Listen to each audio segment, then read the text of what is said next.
Hello. एक minute video आ जाने दो। एक बार चेक करना टेक्निकली।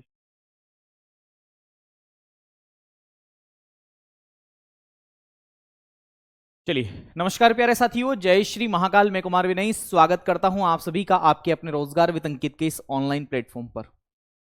उम्मीद करता हूं आप सभी प्यारे साथी स्वस्थ होंगे, मस्त होंगे, व्यस्त होंगे और बहुत ही बेहतरीन तरीके से अपनी तैयारी में लगे होंगे।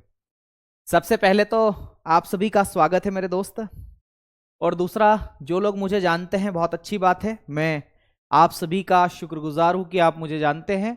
और जो लोग मुझे नहीं जानते हैं, मैं एक छोटा सा परिचय देकर के आज की इस कक्षा की शुरुआत करूंगा। अच्छा, सच मायने में अगर देखा जाए ना, तो आपकी जो एग्जाम है ना, ग्रुप डी की और एनटीपीसी की लेवल की एग्जाम है भाई। रेलवे अगर ले रहा है तो लेवल की एग्जाम ले रहा है, ये बात तो तय है। तो पहले मैं रूपरेखा थोड़ी सी बना लेता हूं। सबसे पहले तो हमारे साथ में जुड़े हुए साथियों का स्वागत कर देता हूं, जो मेरे सामने नाम है। बलदेव, नंदिनी, सौरभ, अरविंद, विजय, बजेंद्र, साहिल, जस्सी, ओम प्रकाश, वर्षा, सोनू, त्रिवेंद्र, दीपू, उषा, दीपा, है ना। तमाम साथी जो भी जुड़े हुए हैं, आप सभी का बहुत बहुत शुक्रिया कक्षा से जुड़ने के लिए। जिनकी क्लासेस नहीं चल रही है वो एक बार बैक जाकर के वापस से क्लास के अंदर एंट्री करें, है ना, तो क्लासेस चालू हो जाएगी। मैंने क्या कहा, जिनकी क्लासेस में प्रॉब्लम आ रही है वो एक बार बैक जाकर के वापस से क्लास में एंट्री कर ले, क्लासेस आपकी शुरू हो जाएगी, है ना। मैं आपको बता दूं, मेरे इसमें भी क्लासेस चलती है मोबाइल के अंदर, और अभी भी क्लासेस चल रही है और मैं देख पा रहा हूं बहुत ही शानदार तरीके से क्लासेस चल रही है।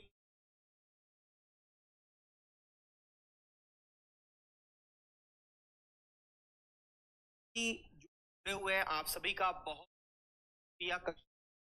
है ना, और क्वालिटी भी बढ़िया है, आवाज भी बढ़िया है, सब कुछ ठीक है। तो मैं चाहूंगा कि आप लोग सब लोग, है ना, अगर दिक्कत आ रही है तो बैक होकर के वापस से क्लास में एंट्री ले। चलिए भैया, बहुत बहुत स्वागत है आप सभी का। मतलब कितना ही मैं स्वागत कर लूं, आप लोगों को कम है मेरे दोस्त।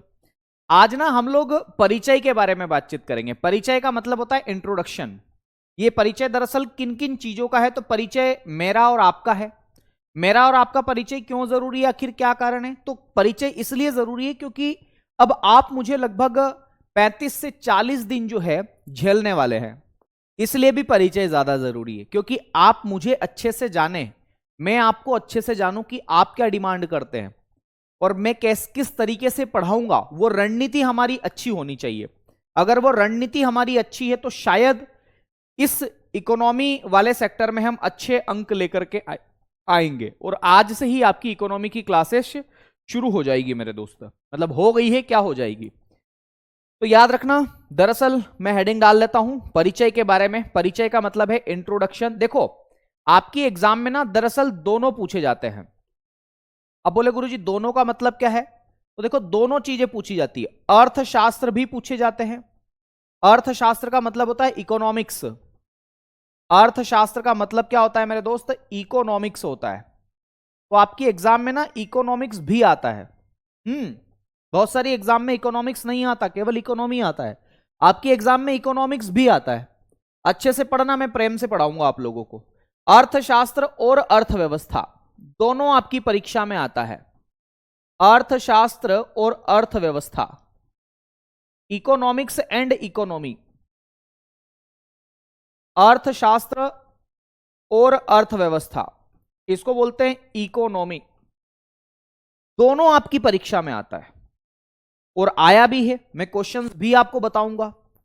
और ये जो हम पढ़ेंगे ना, ये विषय इकोनॉमी और इकोनॉमिक्स, इस विषय में जब भी हम पढ़ेंगे मेरे दोस्त, मैं प्रतिदिन, मतलब आज तो मैं पढ़ाऊंगा, प्रतिदिन मैं आपके कुछ क्वेश्चंस लेकर के भी आऊंगा। लास्ट में मैं अंतिम 5 मिनट में क्वेश्चंस करवाऊंगा, ठीक है। तो इकोनॉमी एंड इकोनॉमिक्स में सबसे पहले तो हमें सिलेबस पर चर्चा करनी चाहिए कि सिलेबस क्या है। सिलेबस क्या है, पाठ्यक्रम की अगर हम बात करें कि कौन कौन से पाठ्यक्रम की हम चर्चा करेंगे इसके अंदर, तो सबसे पहले मैं पाठ्यक्रम की बात करूंगा मेरे साथियों, क्योंकि ये ज्यादा इंपॉर्टेंट है ना। आज की क्लास इसी को समर्पित है मेरे दोस्त, पाठ्यक्रम को समर्पित है, पाठ्यक्रम या सिलेबस को समर्पित है। तो आज हम सिलेबस के बारे में चर्चा करेंगे, जो कि परिचय का एक हिस्सा भी है। ये परिचय मेरा, मेरे विषय का मतलब आपके विषय का, आपका, हम तीनों का एक परिचय है। आ रही बात समझ में? आरपीएफ एसआई वाली इकोनॉमी से काम चल जाएगा यार? इसमें थोड़ा डीप पूछता है भाई, आपको क्लास लेनी चाहिए, मेरी सलाह मानो, आपको क्लास लेनी चाहिए। ठीक है, ओके उत्तम भाई आ गए, चलिए बहुत बढ़िया। तो आइए, इसमें सबसे पहले तो मैं आप लोगों को सिलेबस के बारे में रूपरेखा बता देता हूं कि हम पढ़ेंगे क्या क्या, रणनीति क्या क्या रहेगी हमारी। समय लगेगा लगभग 35 से 40 क्लास लूंगा भाई मैं इसमें, मैं कह रहा हूं 35 से 40 क्लास में इसमें लूंगा, समय लगेगा लेकिन अच्छे से पढ़ लो, काम हो जाएगा। लेवल के क्वेश्चन आते हैं आपकी परीक्षा में। सबसे पहले ना मैं मेरे साथियों सिद्धांत के बारे में आपको बताऊंगा। सबसे पहला टॉपिक हमारा रहेगा अर्थशास्त्र के सिद्धांत। चलिए इसको सेकंड नंबर पे रख लूंगा मैं, है ना। मैं यहां पर सबसे पहला टॉपिक लेता हूं मेरे साथियों, अर्थव्यवस्था के प्रकार, टाइप्स ऑफ इकोनॉमी। अर्थव्यवस्था के प्रकार, अर्थव्यवस्था के प्रकार क्या बोलते हैं मेरे साथियों? अर्थव्यवस्था के प्रकार एवं क्षेत्र। अर्थव्यवस्था के प्रकार एवं क्षेत्र, ये वाला टॉपिक मोस्ट इंपॉर्टेंट टॉपिक है, इसको नहीं छोड़ेंगे हम लोग। इसको अंग्रेजी में किस नाम से जानते हैं? तो इसको अंग्रेजी में कहते हैं मेरे साथियों, याद रखना, types of types and sector of economy, ऐसा याद रखना। क्या बोलते हैं? Types, types and sector of economy. Sector का मतलब होता है क्षेत्र, sector of economy most important part. यहां से आपके सवाल परीक्षा में आते हुए दिखाई देंगे आप लोगों को। और मैं जब भी कोई एक एक टॉपिक कराऊंगा ना, मैं क्वेश्चंस जरूर लेकर के आऊंगा कि ये क्वेश्चंस कब कब पूछे गए हैं। बस मुझे चाहिए आपका धैर्य, शांतिपूर्वक पढ़ना, मजा आएगा। मेरी जिम्मेदारी, मैं सब कुछ कराऊंगा, मेरी जिम्मेदारी। दूसरा टॉपिक हम लेंगे मेरे दोस्त, और वो टॉपिक लेंगे अर्थशास्त्र के सिद्धांत। बहुत सारे सिद्धांत है अर्थशास्त्र के, अर्थशास्त्र के सिद्धांत, ये भी मोस्ट इंपॉर्टेंट टॉपिक है क्योंकि यहां से भी सवाल आए हैं। अर्थशास्त्र के सिद्धांत, और अर्थशास्त्र के सिद्धांत को अंग्रेजी में बोलते हैं थ्योरी ऑफ इकोनॉमिक्स। इकोनॉमिक्स की बहुत सारी थ्योरी है ना, यहां से सवाल आते हैं, इसलिए मैं इसको करवाऊंगा। तो लिखना मेरे साथियों, दूसरा, ये सब लिखते रहना, थ्योरी ऑफ इकोनॉमिक्स। इसमें बहुत सारी चीजें हैं, बहुत सारी थ्योरी है, मैं उनको नहीं बता रहा हूं, मैं तो केवल आपको एक परिवार के मुखिया का नाम बता रहा हूं कि भैया इस परिवार के बारे में हमें पढ़ना है। आ गई बात समझ में? तीसरा जो हमारा टॉपिक रहेगा वो रहेगा राष्ट्रीय आय। चलो राष्ट्रीय आय की जगह मैं लिख देता हूं मुद्रा और बैंकिंग, मुद्रा और बैंकिंग, है ना। नहीं तो आप बोर हो जाओगे कि यार सर ये सारे ऐसे टॉपिक ले रहे हैं जिनको मजा नहीं आए पढ़ने में। तो भैया मुद्रा और बैंकिंग, और मुद्रा और बैंकिंग को हम अंग्रेजी में क्या बोलते हैं? Money and banking, most important. इसी से बहुत सारे टॉपिक आपके क्लियर होंगे। तो मनी एंड बैंकिंग ये भी आपको याद रखना है। तो मुद्रा और बैंकिंग कौन सा चैप्टर मेरे साथियों? ये चैप्टर, ठीक है। इसके अलावा अगला याद रखना मेरे दोस्त, मुद्रास्फीति। क्या बोलते हैं? मुद्रास्फीति। मुद्रास्फीति का मतलब होता है इन्फ्लेशन, मुद्रास्फीति महंगाई, इसको आसान भाषा में क्या बोल देते हैं? इन्फ्लेशन बोल देते हैं, इन्फ्लेशन। तो मुद्रास्फीति का मतलब होता है महंगाई, इन्फ्लेशन, ठीक है। तो इन्फ्लेशन हम पढ़ने वाले हैं। क्या पढ़ने वाले हैं मेरे साथियों? इन्फ्लेशन हम पढ़ने वाले हैं, ये बात आपको याद रखना है। फिर हम क्या पढ़ेंगे? फिर हम पढ़ेंगे मेरे साथियों राष्ट्रीय आय। क्या पढ़ेंगे? राष्ट्रीय आय पढ़ेंगे। तो अगला टॉपिक हमारा राष्ट्रीय आय और मापन हो जाएगा। इसी सीक्वेंस में मैं आपको पढ़ाऊंगा।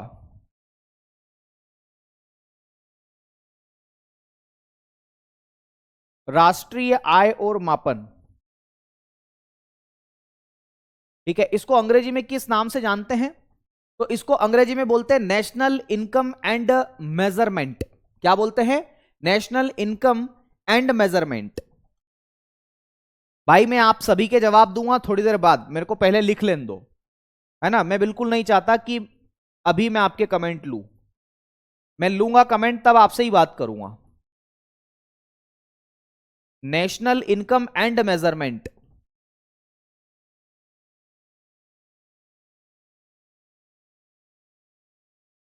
मेजरमेंट। भाई बाहर बढ़िया गाना चल रहा है, सपना में सूरत दिखाया करो जी, मारे बंगले में आया करो जी, है ना। खैर कोई बात नहीं, हम यहां ध्यान देंगे। इसके अलावा हम पढ़ेंगे मेरे साथियों अगला चैप्टर, आर्थिक नियोजन, इकोनॉमिक प्लानिंग, आर्थिक नियोजन। कोष्टक में लिखेंगे, मतलब कॉमा करके लिखेंगे, पंचवर्षीय योजनाएं, पंचवर्षीय योजना, NITI Aayog.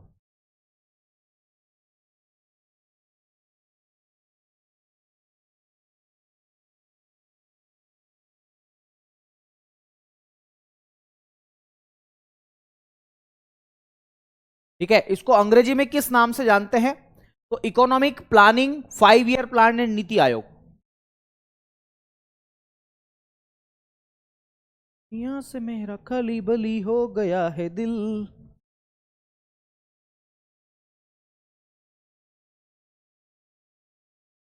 Economic planning, 5 year plan,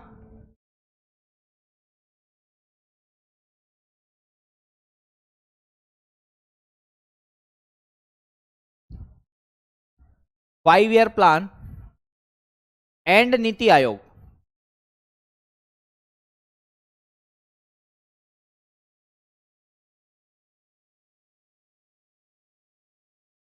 and NITI Aayog, आ गई बात समझ में? ये भी हम पढ़ेंगे। ओके, ये वाला टॉपिक हम पढ़ेंगे इसके बाद में। कोई दिक्कत?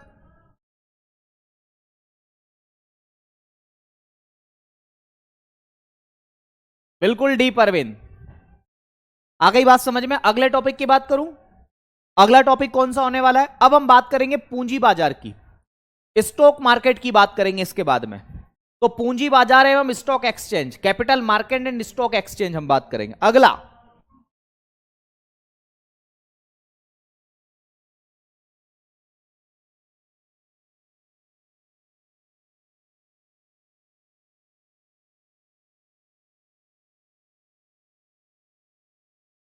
पूंजी बाजार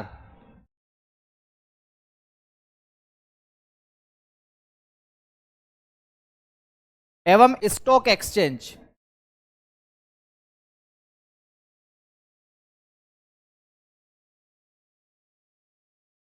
पूंजी बाजार एवं स्टॉक एक्सचेंज, इसको अंग्रेजी में किस नाम से जानते हैं?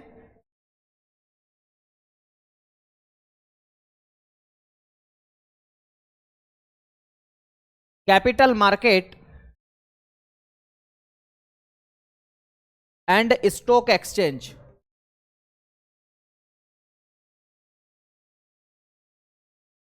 मेरी महा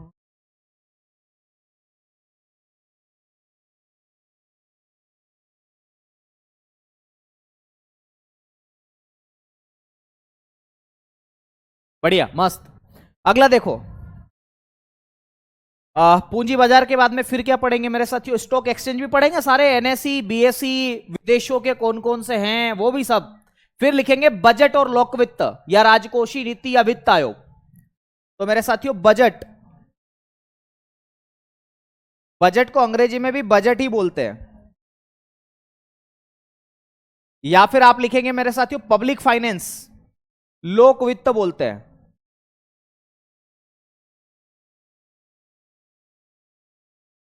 लोक वित्त, इसको बोलते हैं पब्लिक फाइनेंस। अच्छा, मैं आपसे ना ये सिलेबस लिखवाने के बाद में एक सलाह लेना चाहूंगा।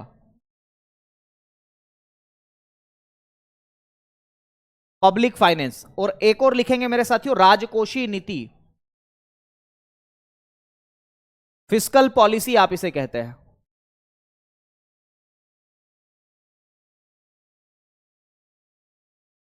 इसको अंग्रेजी में क्या बोलते हैं पता है? Fiscal policy. Fiscal policy.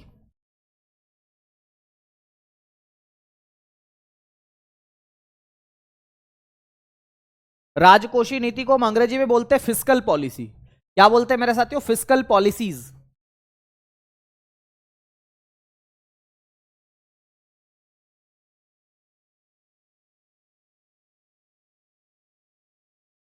Fiscal policies, है ना? तो ये भी हम पढ़ेंगे।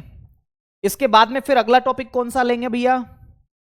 जब फिस्कल पॉलिसीज, बजट, ये सब हो जाएगा, पब्लिक फाइनेंस, फिर हम पढ़ेंगे मेरे साथियों टैक्सेशन, जिसको बोलते हैं करारोपण। भाई देखो, आपकी एग्जाम में ये यहां से सवाल आए हैं, इसीलिए मैंने इनको एक रूप कर दिया है ना? ताकि ताकि आप जब परीक्षा हो जाए तो मेरे को गाली नहीं दो, है ना? आपको लगे कि यार हाँ, परीक्षा में सवाल बैठ रहे हैं विनय सर की क्लास से, तो मुझे मजा आएगा। मुझे अभी मेरी तारीफ सुनना ही नहीं है आपके मुंह से, मैं सुनना ही नहीं चाहता।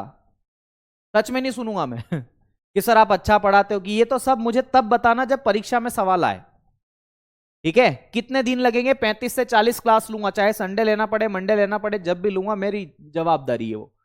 फिर मेरे दोस्त, अगर ज्योग्राफी में आपको सुनना मेरी बात को, अगर ज्योग्राफी में मेरे साथियों जनगणना वाला टॉपिक हो गया होगा तो मैं यहां पर नहीं करवाऊंगा, पर फिर भी मैं लिख देता हूं जनसंख्या, पॉपुलेशन। जनसंख्या और नगरीकरण बोलते हैं, पॉपुलेशन एंड अर्बनाइजेशन, और नगरीकरण। जनसंख्या और नगरीकरण, जनसंख्या और नगरीकरण। इसको अंग्रेजी में किस नाम से जानते हैं? Population and urbanization.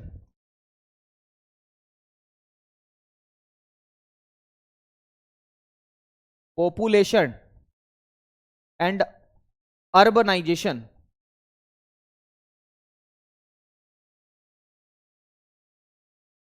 जनसंख्या एवं नगरीकरण पढ़ाऊंगा, मैंने कहा पढ़ाऊंगा मतलब पढ़ाऊंगा। हो गया तो फिर मैं नहीं पढ़ाऊंगा, ठीक है? इसके अलावा फिर पढ़ाऊंगा गरीबी और बेरोजगारी, पुअर्टी एंड अनएम्प्लॉयमेंट। आप कहां जा रहे हो देवी जी?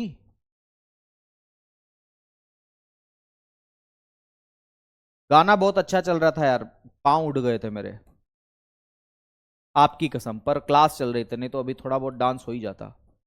गरीबी और बेरोजगारी, गरीबी और बेरोजगारी, और इसको अंग्रेजी में किस नाम से जानते हैं? तो पुअर्टी एंड अनएम्प्लॉयमेंट।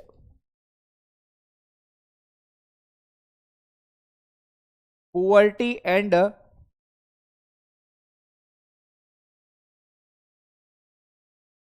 अरे भाई साहब लिखने दो ना, अनएम्प्लॉयमेंट, ध्यान रखना। पुअर्टी का मतलब होता है गरीबी, अनएम्प्लॉयमेंट का मतलब क्या होता है? बेरोजगारी, और एम्प्लॉयमेंट का मतलब होता है रोजगार। ये वाला टॉपिक करेंगे। इसके बाद में अगला टॉपिक कौन सा करेंगे मेरे दोस्त? अगला करेंगे आपके, याद रखना, व्यापार समझौते, ट्रेड कॉन्ट्रैक्ट्स, भुगतान संतुलन। तो लिखेंगे भुगतान संतुलन, बैलेंस ऑफ पेमेंट आप इसे कहते हैं। भुगतान संतुलन याद रखो केवल, इसको बीओपी बोलते हैं, बैलेंस ऑफ पेमेंट। मैं लिखूंगा खैर पूरा, बैलेंस ऑफ पेमेंट।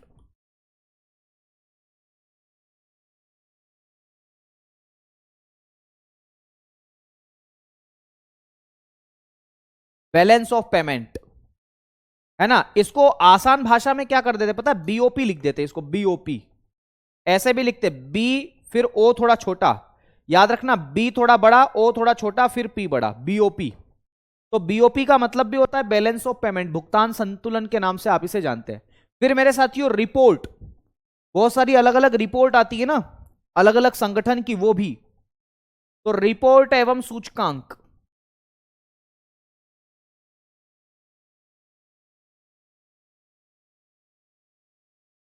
रिपोर्ट और सूचकांक, और इसको बोलते हैं रिपोर्ट एंड इंडेक्स। अंग्रेजी में क्या बोलते हैं रिपोर्ट और सूचकांक को? रिपोर्ट एंड इंडेक्स ही तो बोलते हैं। तो लिखेंगे रिपोर्ट एंड इंडेक्स।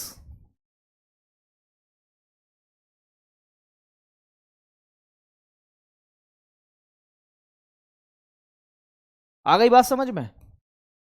और एक और टॉपिक है जिसे आप लोग किस नाम से जानते हैं, तो मेरे साथियों याद रखना, योजनाएं। अलग अलग मंत्रालयों की योजनाएं रहती है, अलग अलग योजनाएं रहती है मंत्रालयों की, है ना। तो फिर मैं लिखूंगा मेरे साथियों योजना। अरे भाई साहब आपकी जरूरत है। स्कीम्स, कृषि क्षेत्र में अपनाई गई स्कीम्स की अगर हम बात करें, है ना, स्कीम्स की अगर हम बात करें मेरे साथियों, उसके बाद में अगर हम बात करें कृषि के लिए स्कीम्स है, अलग अलग सेक्टर के लिए स्कीम्स की हम बात करेंगे, बस मैं ये कहना चाह रहा हूं, है ना। महिला बाल विकास के लिए स्कीम्स कौन कौन सी है, एग्रीकल्चर के लिए कौन कौन सी है, उद्योगों को बढ़ावा देने के लिए कौन कौन सी है। और याद रखना एक पढ़ेंगे हम उद्योग क्षेत्र, इंडस्ट्रियल सेक्टर, उद्योग इंडस्ट्री, इंडस्ट्रीज भी मैं पढ़ाऊंगा।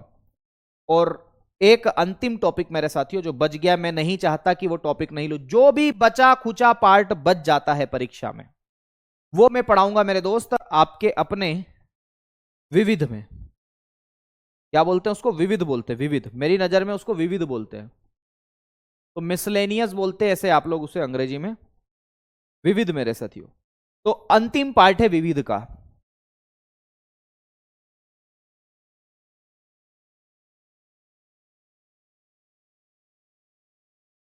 मिसलेनियस के नाम से आप इसे जानते हैं, है ना, MISCE डबल L, याद रखना, CELLAN। मिसलेनियस की स्पेलिंग भी नहीं आती कई लोगों को, EOUS, इसको बोलते हैं मिसलेनियस। मिसलेनियस का मतलब होता है विविध, जो बचा हुआ पार्ट है।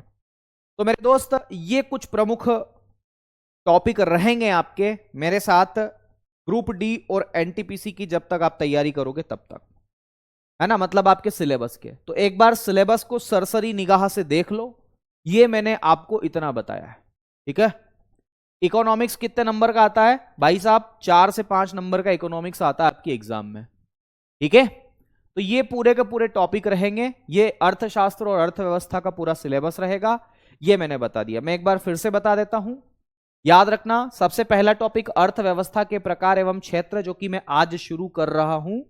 दूसरा मेरे साथियों, अर्थशास्त्र के सिद्धांत में इस टॉपिक के बाद में पढ़ाऊंगा, फिर मनी एंड बैंकिंग पढ़ाऊंगा, फिर इन्फ्लेशन पढ़ाऊंगा, और फिर राष्ट्रीय आय और उसके मापन से संबंधित जो भी बातें हैं वो मैं पढ़ाऊंगा, ठीक है।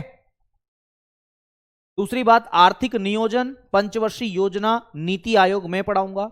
इसके बाद पूंजी बाजार और स्टॉक एक्सचेंज भी पढ़ाऊंगा। बजट या लोक फाइनेंस, पब्लिक फाइनेंस बोलते हैं, सॉरी लोक वित्त बोल देते हैं, राजकोषीय नीति बोल देते हैं, ये भी मैं पढ़ाऊंगा। फिर करारोपण पढ़ाऊंगा, टैक्सेशन, इसी में जीएसटी आ जाएगा। आ रही बात समझ में। इसके बाद जनसंख्या और नगरीकरण, अगर ये टॉपिक आपको पढ़ा चुके होंगे ज्योग्राफी में, तो फिर भाई साहब इस टॉपिक से मुझे आजादी मिल जाएगी। आजादी से मतलब है कि ये मैं नहीं पढ़ाऊंगा, अगर पढ़ा दिया होगा तो मैं एक बार बात करूंगा।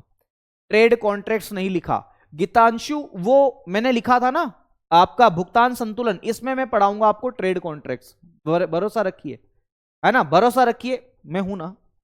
उसके अलावा फिर गरीबी और बेरोजगारी में पढ़ाऊंगा भुगतान संतुलन, रिपोर्ट और सूचकांक पढ़ाऊंगा, लेटेस्ट रिपोर्ट आती है, सूचकांक आते हैं। इसके अलावा उद्योग पढ़ाऊंगा और विविध पढ़ाऊंगा। मान के चलिए 35 से 40 क्लासेस लूंगा मैं, लेकिन ये क्लासेस ऐसी लूंगा कि मजा आ जाएगा, ठीक है। चलिए बहुत बढ़िया।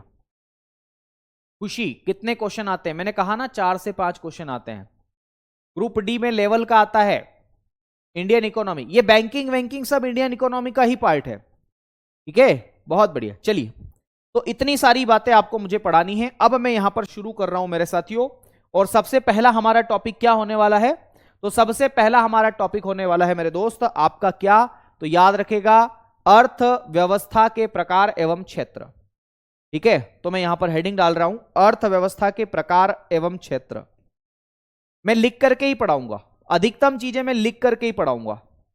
डोंट वरी, मैं पीडीएफ का प्रयोग न के बराबर करूंगा, लेकिन जहां पर जरूरी होगा वहां पर करूंगा। हालांकि मैं ऐसा कहता हूं, करता नहीं हूं, है ना, फिर भी जहां जरूरत होगी वहां पर करूंगा। मुझे पूरा भरोसा है आपके ऊपर, आप मेरे ऊपर कर लो, मैं आपके ऊपर कर लेता हूं। अर्थव्यवस्था के प्रकार एवं क्षेत्र,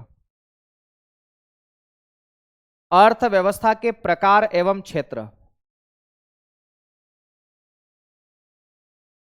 प्रकार एवं क्षेत्र। इसको अंग्रेजी में क्या बोलते हैं भाई? इसको अंग्रेजी में किस नाम से जानते हैं? तो इसको अंग्रेजी में किस नाम से जानते हैं? मैंने अभी आपको बताया भाई, अंग्रेजी भी याद रखना है।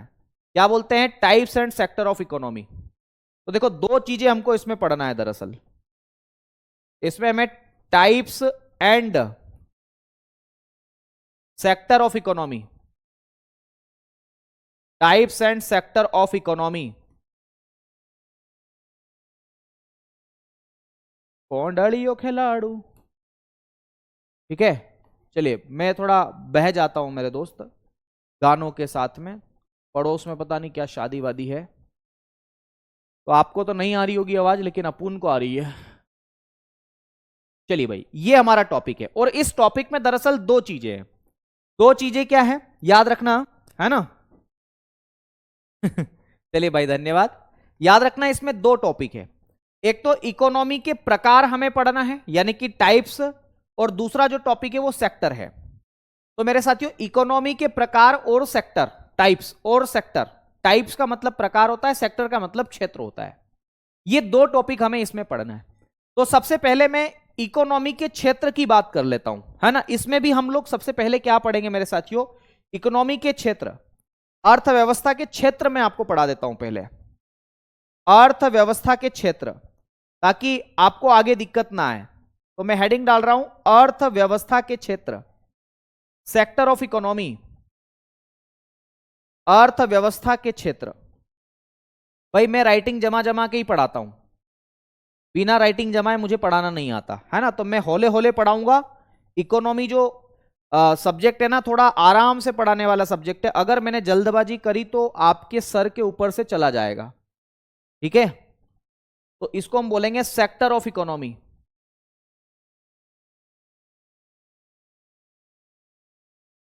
सेक्टर ऑफ इकोनॉमी के नाम से आप इसे जानते हैं। अर्थव्यवस्था के क्षेत्र, अर्थव्यवस्था के क्षेत्र कितने होते हैं यह ध्यान रखना। सबसे पहली बात, अर्थव्यवस्था के क्षेत्र कितने होते हैं?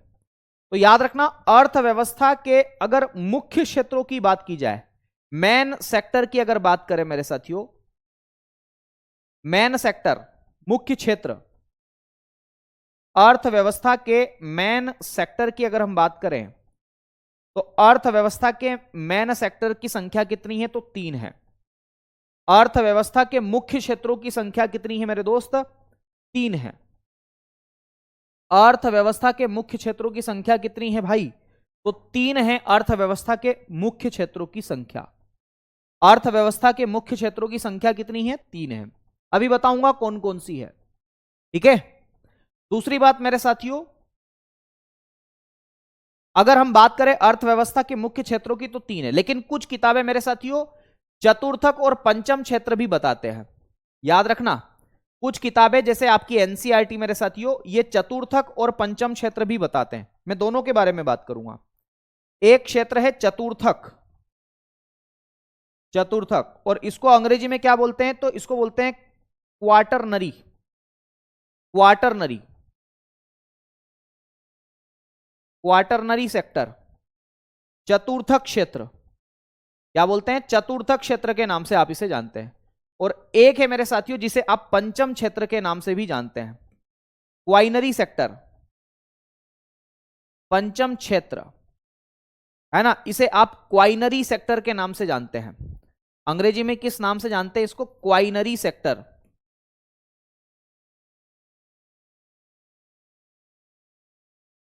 क्वाइनरी सेक्टर के नाम से आप इसे जानते हैं, क्वाइनरी सेक्टर के नाम से आप इसे जानते हैं। तो अर्थव्यवस्था के मुख्य क्षेत्र कौन कौन से, जरा वो देखना। अर्थव्यवस्था के जो मुख्य क्षेत्र हैं उनकी संख्या कितनी? उनकी संख्या 3 है।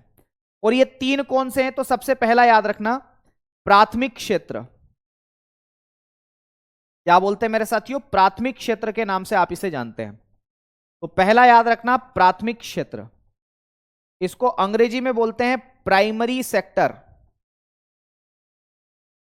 प्राइमरी सेक्टर, प्राथमिक क्षेत्र या प्राइमरी सेक्टर के नाम से आप इसे जानते हैं। यह पहला क्षेत्र है, मुख्य क्षेत्र में पहला क्षेत्र। दूसरा जो क्षेत्र है उसे दरअसल किस नाम से जाना जाता है? उसे हम बोलते हैं द्वितीयक क्षेत्र, द्वितीयक, द्वितीयक क्षेत्र। और इसको हम अंग्रेजी में किस नाम से जानते हैं? सेकेंडरी सेक्टर के नाम से जानते हैं। तो सेकेंडरी सेक्टर मेरे साथियों दूसरा क्षेत्र है। क्या बोलते हैं? दूसरा सेकेंडरी सेक्टर है। और तीसरा जो है उसे हम लोग बोलते हैं तृतीयक क्षेत्र। तृतीयक क्षेत्र क्या बोलते हैं इसको? तृतीयक क्षेत्र के नाम से आप इसे जानते हैं, तृतीयक क्षेत्र। और इसको हम अंग्रेजी में बोलते हैं टर्शियरी सेक्टर। क्या बोलते हैं? टर्शियरी सेक्टर हम इसे कहते हैं। मेनली आपकी परीक्षा में जो सवाल आते हैं वो यहां से आते हैं, इन तीनों क्षेत्रों से सवाल आपकी परीक्षा में बनते हैं। आ रही बात समझ में? दूसरी बात मैं आपको यह बताना चाहता हूं, है ना,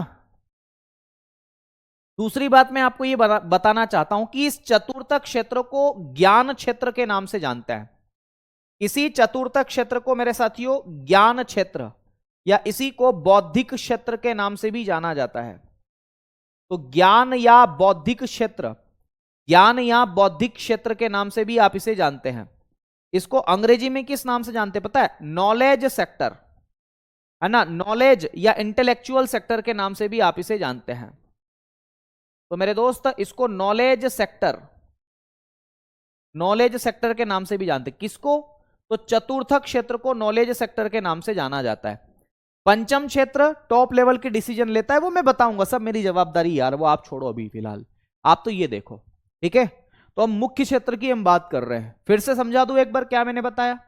मैंने ये बताया अर्थव्यवस्था के प्रकार और क्षेत्र में आज हम जो पढ़ने वाले हैं वो क्या पढ़ने वाले हैं? तो अर्थव्यवस्था के क्षेत्र पढ़ने वाले। मतलब हमारे इस पूरे भारत में लोगों को पैसा कहां कहां से मिलता है, लोगों को मनी कहां कहां से मिलती है, लोगों की इकोनॉमिक एक्टिविटीज जो है वो कहां कहां से चलती है। तो लोगों की इकोनॉमिक एक्टिविटीज को 3 पार्ट में डिवाइड करके देखा गया है। प्राइमरी सेक्टर जिसे हिंदी में प्राथमिक क्षेत्र कहते हैं, दूसरा द्वितीय क्षेत्र जिसे सेकेंडरी सेक्टर बोलते हैं, तीसरा तृतीयक जिसे टर्शियरी सेक्टर के नाम से जानते हैं। आ गई बात समझ में? आइए अब बात करते हैं। मैं इन तीनों क्षेत्रों की बात कर रहा हूं। देखो देश के अंदर पैसा या देश के अंदर आर्थिक गतिविधियां या आर्थिक क्षेत्र कितने हैं? तो 3 है मुख्य रूप से। सबसे पहले मैं बात करता हूं प्राथमिक गतिविधियों के बारे में। तो मेरे दोस्त मैं सबसे पहला हेडिंग डाल रहा हूं प्राथमिक क्षेत्र। क्या बोलूंगा? प्राथमिक क्षेत्र। आज मैं पिताजी के स्कूल में गया था तो मैंने उनकी ज्योग्राफी की किताब देखी, उसके अंदर भी है ये, है ना, मुझे अच्छा लगा। प्राइमरी सेक्टर के नाम से आप इसे जानते हैं, प्राथमिक क्षेत्र के नाम से आप इसे जानते हैं, प्राथमिक क्षेत्र के नाम से आप इसे जानते हैं। तो आइए प्राथमिक क्षेत्र के बारे में हम बातचीत करते हैं मेरे दोस्त कि प्राथमिक क्षेत्र में क्या क्या चीज आएगी। अच्छा, प्राथमिक क्षेत्र को और किन नामों से जाना जाता है? तो इस प्राइमरी सेक्टर या प्राथमिक क्षेत्र को ना हम कृषि एवं संबद्ध क्षेत्र के नाम से जानते हैं। आ रही बात समझ में? तो याद रखना इसका अन्य नाम, अन्य नाम का मतलब है इसका अदर्स नेम क्या है, इसको और किस नाम से जाना जाता है। तो इस प्राइमरी सेक्टर को और किस नाम से जाना जाता है, अगर ऐसा प्रश्न आपसे पूछे तो क्या जवाब दोगे? तो याद रखना इसको बोलते हैं कृषि एवं संबद्ध क्षेत्र। कृषि का मतलब है एग्रीकल्चर, तो कृषि एवं संबद्ध क्षेत्र इसी प्राथमिक क्षेत्र को या प्राथमिक क्षेत्र या प्राइमरी सेक्टर को कृषि एवं संबद्ध क्षेत्र के नाम से जानते हैं। इसको अंग्रेजी में किस नाम से जानते हैं? Agriculture and allied activities. इसको अंग्रेजी में किस नाम से जानते हैं वो भी लिखो भैया, दोनों आती परीक्षा में, मतलब दोनों याद होनी चाहिए। हमारे साथ में अंग्रेजी माध्यम के भी कुछ साथी है, तो इसको अंग्रेजी में क्या बोलते हैं? एग्रीकल्चर एंड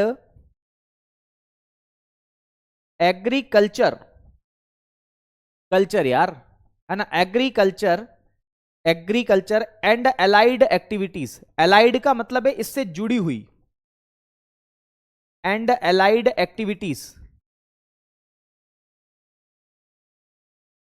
है ना। तो कृषि एवं संबद्ध क्रियाकलाप या क्षेत्र के नाम से आप इसे जानते हैं, कृषि एवं संबद्ध क्षेत्र के नाम से आप इसे जानते हैं। ये इसका दूसरा नाम है, परीक्षा में आता है कि क्या कहते हैं इसको।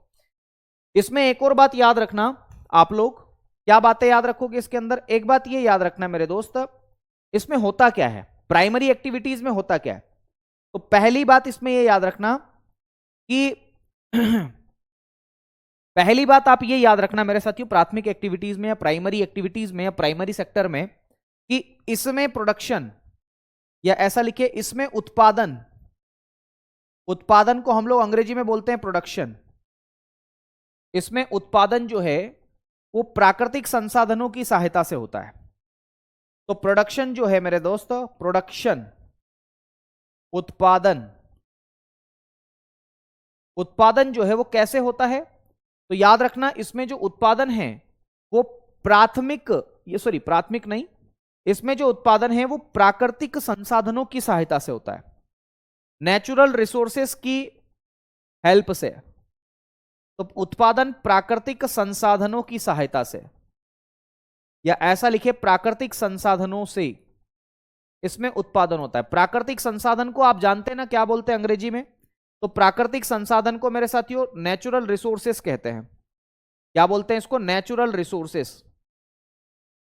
तो नेचुरल रिसोर्सेस की सहायता से मेरे साथियों उत्पादन होता है, यह बात आपको याद रखना है। इसके एग्जाम्पल में क्या क्या आएगा वो देखना। देखो यहां से परीक्षा में सवाल क्या आएंगे, बताइए प्राइमरी सेक्टर के कौन कौन से एग्जाम्पल है, तो आपसे पूछे जाते हैं ऐसे सवाल। तो याद रखना इसके उदाहरण में क्या क्या आएगा। सबसे पहले तो कृषि आएगा, याद रखना एग्रीकल्चर। कृषि का मतलब है खेती करना, कृषि का मतलब क्या होता है? खेती करना, एग्रीकल्चर। तो खेती किस किस चीज की? तो फूलों की खेती, फलों की खेती, बाग लगाना, ये सब इसके अंदर आएगा। अच्छा मुझे बताओ, खेतों में किसान भाई खेती करते हैं तो क्या केवल खेती ही करते हैं, इसके अलावा और क्या क्या कर सकते हैं? तो खेती के साथ वो पशुपालन भी तो करते हैं। तो मेरे दोस्त दूसरा याद रखना, पशुपालन, पशुपालन। और पशुपालन को आप अंग्रेजी में क्या बोलते हैं? Animal husbandry. मुझे बताओ पशुओं को पालेंगे तो पशुओं को कहां से खाना पानी खिलाएंगे? वो खेती से खिलाएंगे, चारा वगैरह वगैरह सब कुछ यहां से। आ रही बात समझ में? चित्तरंजन शर्मा कह रहे हैं स्लो पढ़ा रहे हैं, आप रिकॉर्डेड देख लो, ज्यादा आसान रहेगा मेरे दोस्त, मैं ज्यादा फास्ट नहीं चल सकता। एनिमल हस्बेंड्री इसे हम कहते हैं, एनिमल हस्बेंड्री के नाम से आप इसे जानते हैं। तो पशुपालन भी आप इसे कह सकते हैं, है ना। इसके अलावा मेरे साथियों इसके अंदर, अच्छा मुझे बताओ कि खनिज, माइनिंग जो है वो कहां से प्राप्त होता है? जमीन के अंदर से प्राप्त होता है। तो तीसरा जो है मेरे दोस्त वो क्या है? माइनिंग, खनिज बोलते हैं इसको, खनिज, खनिज मेरे साथियों, माइंस, खदान भी आप इसे कह सकते हैं, माइन आप इसे कहते हैं। ये भी मेरे साथियों जमीन के अंदर से, तो जमीन क्या है? नेचुरल रिसोर्सेज है। इसके अलावा वानिकी मेरे दोस्तों, वानिकी, वानिकी का मतलब क्या होता है? फॉरेस्ट्री आप इसे कहते हैं, अंग्रेजी में क्या बोलते हैं इसको? फॉरेस्ट्री के नाम से आप इसे जानते हैं। तो फॉरेस्ट्री, वन कहां पर लगाए जाते हैं? तो याद रखना वन जो है वो जमीन पर लगाए जाते हैं, तो फॉरेस्ट्री भी आप इसे कहते हैं। ठीक है, बहुत बढ़िया, आ गई बात समझ में? हाँ बिल्कुल राहुल जी, हो जाएगा। वानिकी के अलावा और क्या क्या आएगा मेरे साथियों? मत्स्यन, मत्स्यन, मत्स्यन इसको बोलते हैं, मत्स्यन को बोलते हैं अंग्रेजी में फिशिंग। अरे मछली पालन बोलते हैं इसको, मछली पालन। तो मछली पालन भी किस पे आएगा मेरे साथियों? इसी के अंतर्गत आएगा। आ रही बात समझ में? तो ये सारे के सारे इसके एग्जाम्पल है, ये सारे के सारे प्राइमरी सेक्टर के एग्जाम्पल है। कृषि प्राथमिक क्षेत्र, वानिकी प्राथमिक क्षेत्र, क्योंकि वन भी कहां पर लगाया जाएगा? तो याद रखना वन भी जमीन पर लगाया जाएगा, है ना। इसका मतलब क्या है मेरे दोस्त? खनिज भी कहां से प्राप्त होगा? जमीन के अंदर से प्राप्त होगा। अगर बात करें पशुपालन कहां पर किया जाएगा? जमीन पर किया जाएगा। आ रही बात समझ में? इसके अलावा अगर हम बात करें मेरे दोस्त, आपका मत्स्यन जो है वो भी यहां पर आएगा। ठीक है, तो मत्स्यन और ये सारी बातें हो गई। अच्छा एक बात और समझ लेना मेरी बात को ध्यानपूर्वक, वो बात मैं ये बताना चाह रहा हूं कि जो प्राथमिक क्षेत्र है ना, हमारे देश की सबसे ज्यादा जनसंख्या, इस देश की जो सबसे ज्यादा जनसंख्या है वो कृषि पर निर्भर है। तो याद रखना भारत की सर्वाधिक जनसंख्या इस पर निर्भर है। तो ऐसा लिखेंगे, सर्वाधिक जनसंख्या या कार्यबल, सर्वाधिक जनसंख्या, या इसी को बोलते हैं कार्यबल। कार्यबल का मतलब होता है कार्य करने वाले लोग, इसको बोलते हैं मैक्सिमम पॉपुलेशन एंड वर्कफोर्स, इस पर निर्भर है। सर्वाधिक जनसंख्या और कार्यबल जो है, यानी कि यहां पर मैं लिखता हूं population and workforce, population and workforce, workforce इसको बोलते हैं कार्यबल, है ना। सबसे ज्यादा जनसंख्या और कार्यबल जो है इसी क्षेत्र पर निर्भर है, इसी प्राइमरी एक्टिविटीज में मेरे साथियों है ना डिपेंड है। तो भारत की सबसे ज्यादा जनसंख्या है ना वो इस पर निर्भर है। कितनी जनसंख्या, अगर आप आंकड़ा मुझसे पूछेंगे तो याद रखना मोर देन 54%। तो 54% से ज्यादा जनसंख्या जो है 54% प्लस पॉपुलेशन जो है वो मेरे दोस्त यहां पर निर्भर है। ठीक है, आ रही बात समझ में? तो ये बात आपको याद रखना है। इसके अलावा मेरे दोस्त इस प्राइमरी सेक्टर का देश की जीडीपी में सबसे कम योगदान है। तो मेरे साथियों यहां लिखेंगे जीडीपी में सबसे कम योगदान। अभी केवल इतना समझ लो, जीडीपी के बारे में मैं आगे पढ़ाऊंगा तब हम देखेंगे। तो जीडीपी में सबसे कम योगदान है ना, देश की जीडीपी में सबसे कम योगदान है मेरे साथियों, है ना। तो इसको हम लोग क्या बोलेंगे, least role in GDP, least role in GDP. तो याद रखना देश की जीडीपी में सबसे कम योगदान जो है वो प्राइमरी सेक्टर का है। बस इतनी बातें आपको याद रखना। फिर से समझा देता हूं अगर कहीं दिक्कत है तो। मैं ये कह रहा हूं कि प्राथमिक क्षेत्र या प्राइमरी एक्टिविटीज जो है वो उसको और किन नामों से जाना जाता है, उसको हम बोलते हैं कृषि एवं संबद्ध क्षेत्र, एग्रीकल्चर एंड एलाइड एक्टिविटीज, मतलब उससे जुड़ी हुई एक्टिविटीज। तो मेरे दोस्त कृषि क्षेत्र से और कौन कौन सी एक्टिविटीज जुड़ी हुई है, तो पशुपालन जुड़ा हुआ है, खनिज जुड़ा हुआ है, वानिकी जुड़ा हुआ है, मत्स्यन जुड़ा हुआ है, ये सब है जुड़ा हुआ है इससे। आ गई बात समझ में? मैं ये कहना चाह रहा हूं कि प्राइमरी सेक्टर में क्या होता है, तो भैया प्राइमरी सेक्टर में नेचुरल रिसोर्सेस के सहायता से प्रोडक्शन होता है, प्राकृतिक संसाधन की सहायता से उत्पादन होता है। यह बात आपको याद रखना है। ठीक है, दूसरी बात आपको यह याद रखना है इसके उदाहरण कौन कौन से, कृषि, पशुपालन, खनिज, वानिकी, मत्स्यन, ये सारे के सारे इसकी क्या है मेरे दोस्त एग्जाम्पल है। ये बात याद रखना है। एक बच्चा पूछ रहा है जीडीपी का फुल फॉर्म क्या है, मैं आगे पढ़ाऊंगा, फिलहाल जीडीपी याद कर लो, तभी लिंक कर पाओगे, तभी आगे की चीजें आप समझ पाओगे। ठीक है, हालांकि जीडीपी का फुल फॉर्म होता है ग्रोस डोमेस्टिक प्रोडक्ट, लेकिन मैं चाहूंगा कि यहां नहीं बताऊं, आगे बताऊंगा, तभी मजा आएगा, नहीं तो मजा नहीं आएगा। ये हो गया प्राइमरी एक्टिविटीज। अब हम बात करते हैं मेरे साथियों सेकेंडरी एक्टिविटीज के बारे में। तो मैं लिख रहा हूं द्वितीयक क्षेत्र। अब मैं क्या लिखूंगा, द्वितीयक क्षेत्र।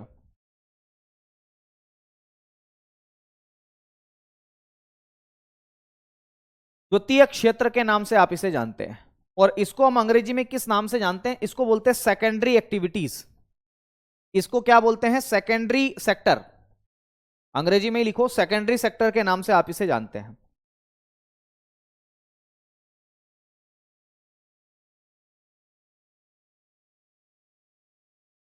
सेकेंडरी सेक्टर के नाम से आप इसे जानते हैं।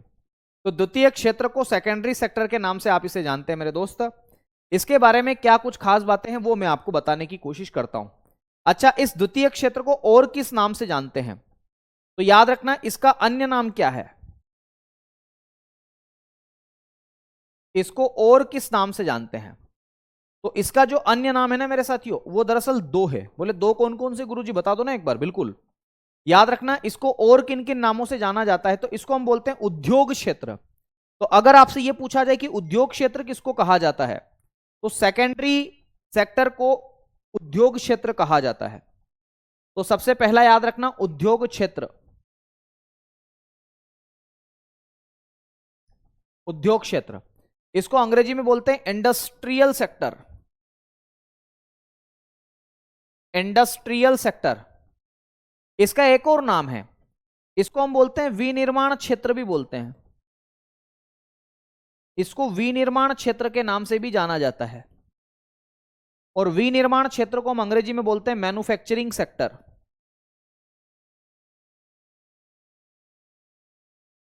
मैन्युफैक्चरिंग सेक्टर के नाम से आप इसे जानते हैं, विनिर्माण क्षेत्र या मैन्युफैक्चरिंग सेक्टर के नाम से आप इसे जानते हैं। फिलहाल ये ध्यान रखें।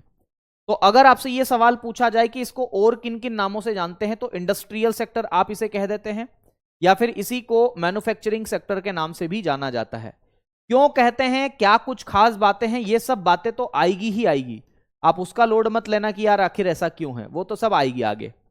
ठीक है, अभी फिलहाल इतना समझो कि इसको उद्योग क्षेत्र और विनिर्माण क्षेत्र के नाम से जानते हैं, ये बात आपको याद रखना है। ठीक है, चलिए बहुत बढ़िया। एक इंपॉर्टेंट बात मैं आपको यहां पर बताना चाहता हूं कि इस द्वितीय क्षेत्र में याद रखना, ये जो सेकेंडरी सेक्टर है मेरे साथियों, इस सेकेंडरी सेक्टर की अगर मैं चर्चा करूं तो जितने भी सारे उद्योग है वो इसके अंदर आएंगे। इसके उदाहरण में कौन कौन सी चीजें आने वाली है वो जरा याद रखना। इसके उदाहरण में एग्जाम्पल में कौन कौन सी चीजें आएगी मेरे साथियों, तो इसके उदाहरण में सारे के सारे उद्योग आएंगे। जैसे मैं बात करूं आधारभूत उद्योग, बेसिक इंडस्ट्रीज, आधारभूत और भारी उद्योग, आधारभूत और भारी उद्योग आप इसे कहते हैं। बेसिक एंड हैवी इंडस्ट्रीज के नाम से आप इसे जानते हैं। आधारभूत और भारी उद्योग जितने भी हैं मेरे साथियों वो इसी के अंतर्गत आते हैं। इसको अंग्रेजी में किस नाम से जानते हैं, इसको अंग्रेजी में जानते हैं basic and heavy industries. Basic and heavy industries. अगर मैं इसको टाइप करा के लाऊंगा ना तो आप लोग नहीं पढ़ पाओगे यार, है ना, मतलब वो मेरे लिए समस्या हो जाएगी। आप लोग मैं टाइप करवा के लाऊंगा ना तो समझ कम आएगा आप लोगों को।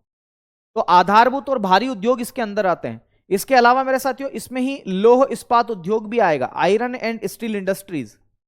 लौह इस्पात उद्योग, अगर आपसे यह पूछा जाए कि लौह इस्पात उद्योग किस में आएंगे तो इसी में आएंगे मेरे दोस्त, है ना। इसको हम अंग्रेजी में किस नाम से जानते हैं, तो आयरन एंड स्टील इंडस्ट्रीज के नाम से आप इसे जानते हैं।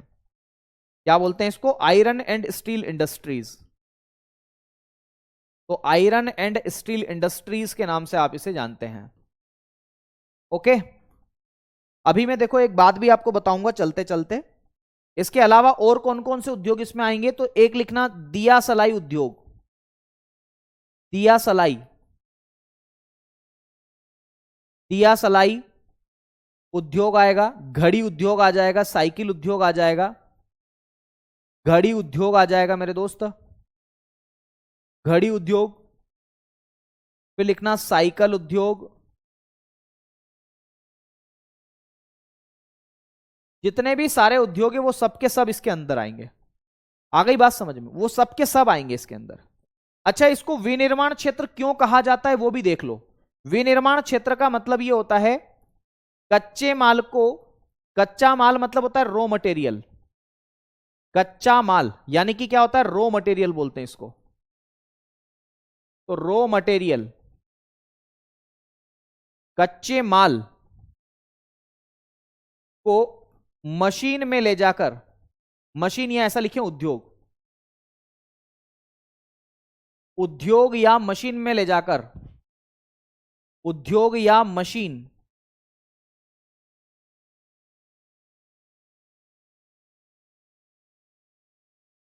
में ले जाकर, है ना, नए उत्पाद का निर्माण करना, नए उत्पाद, न्यू प्रोडक्ट,